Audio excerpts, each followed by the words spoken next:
और सूरह फतह की आयत नंबर 16 है जो हमने तिलावत की है।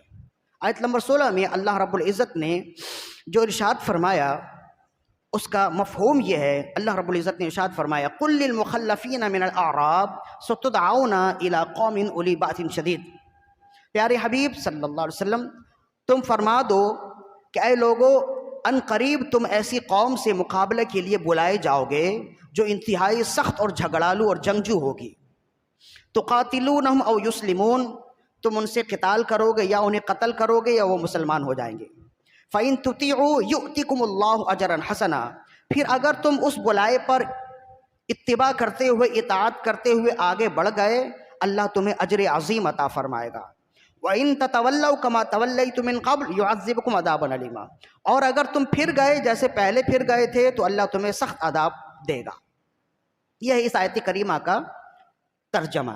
पसे मंज़र इसका यह है कि सूरह फतह ये सूरह नाजिल हुई है सन हिजरी 6, हिजरत के 6ठे साल, जब हुदैबिया के मौके पर रसूलुल्लाह सल्लल्लाहु अलैहि वसल्लम ने बैअत रिज़वान फरमाया, जिसमें सहाबाई कराम ने बैअत की और फिर एक सुलह हुई।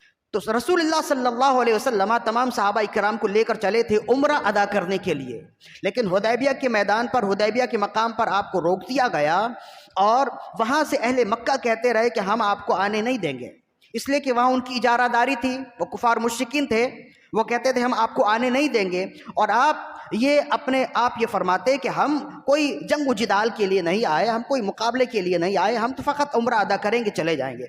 बहरहाल ये एक तफसीली गुफ्तगू है।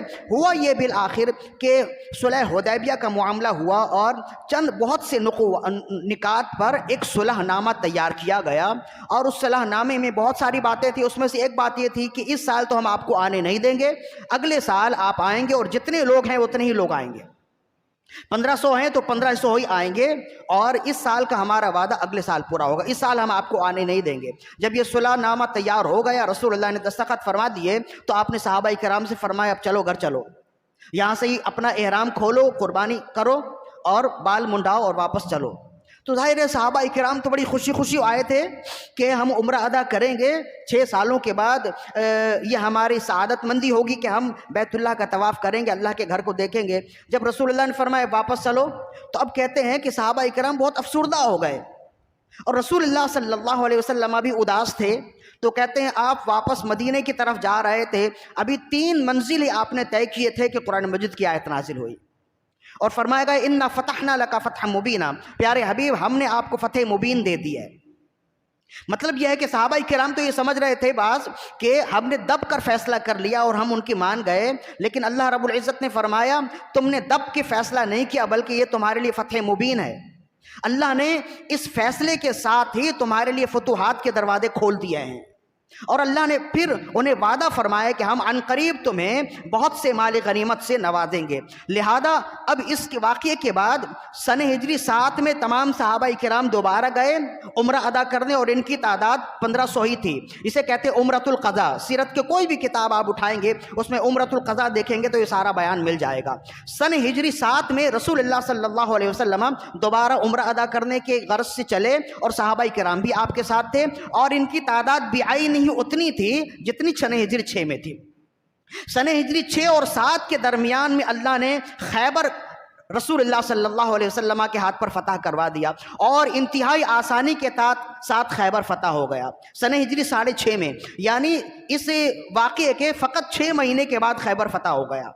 और खैबर इतना ज़रखेज़ इलाका था, वो यहूदियों का इलाका था, इंतहाई ज़रखेज़ था कि उस खैबर के फतेह के बाद मदीने में रहने वालों की तर्ज़ ज़िंदगी आहिस्ता आहिस्ता खुशहाली की तरफ हो गई।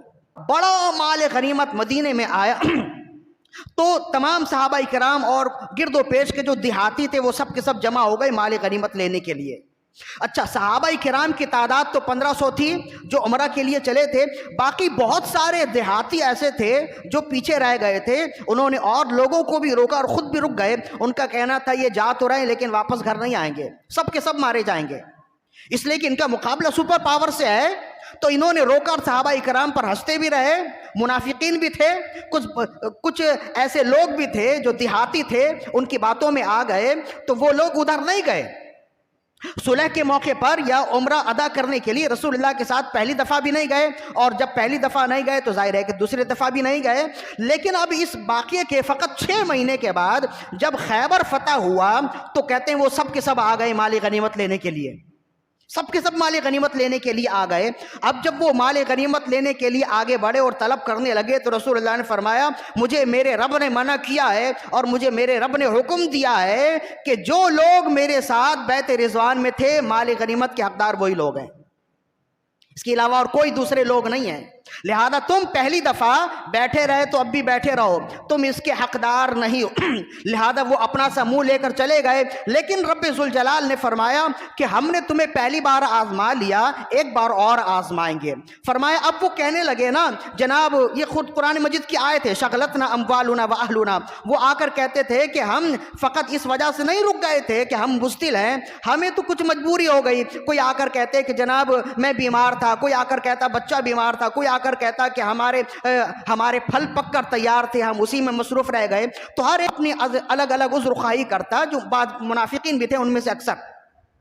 तो रसूलुल्लाह सल्लल्लाहु अलैहि वसल्लम ने जब फरमाया कि खैबर का मामला और खैबर का माल गनीमत तुम्हें नहीं मिलेगा, तो वो आपस में कहने लगे, और जो सहाबा किराम थे उनसे कहने लगे, जनाब आपने तो बड़ी जवामर्दी की खैबर में, हमें तो बीमारी ने रोक दिया या हमें हमारी औलाद ने रोक दिया, अगर हम भी साथ होते ना तो हम भी जवामर्दी का मुजाहिरा करते, हम भी बड़ी साबित कदमी का इजहार करते और हम भी इंतहाई साबित कदमी के साथ डट कर लड़ते, और वो अपने इजहार करते रहे। उनमें से बाद वो थे जो सच्चे थे अपने इजहार में, जिन्हें वाकई किसी उज़्र ने रोक दिया था, और उनमें से अक्सर वो थे जो यूं ही हाके भड़के मारते रहे। जब वो ये कहते रहे तो रसूलुल्लाह सल्लल्लाहु अलैहि वसल्लम पर कुरान मजीद की आयत नाजिल हुई। गोया रब्बे ज़ुल जलाल ने फरमाया हम एक बार तुम्हें और आजमाएंगे। अल्लाह ने फरमाया एक मर्तबा तो तुमने गलती कर दी, तुम मेरे हबीब सल्लल्लाहु अलैहि वसल्लम के साथ ना गए, इनके साथ हम रिकाब ना हुए और आपस में बकले बजाते रहे कि ये लोग जो जा रहे हैं वापस नहीं आएंगे। अब देखो वापस आए भी, और फ़कत 6 महीने के बाद रब ने इन्हें मालदार कर दिया। लिहाजा अब तुम हाथ मल रहे हो, लिहाजा रब्बे ज़ुल जलाल तुम्हें दोबारा आजमाएगा। अब आजमाएगा ऐसे कि एक मर्तबा और तुम्हें बुलाया जाएगा, एक जंग के लिए तुम्हें बुलाया जाएगा। अगर तुम उस जंग में साबित कदम रहे, रब तुम्हें अजर हसना देगा, और अगर तुम उस जंग में भी भाग गए, जैसे पहले पीछे रह गए थे, तो खालिक कायनात तुम्हें बहुत ही सख्त अजाब से दो चार करेगा।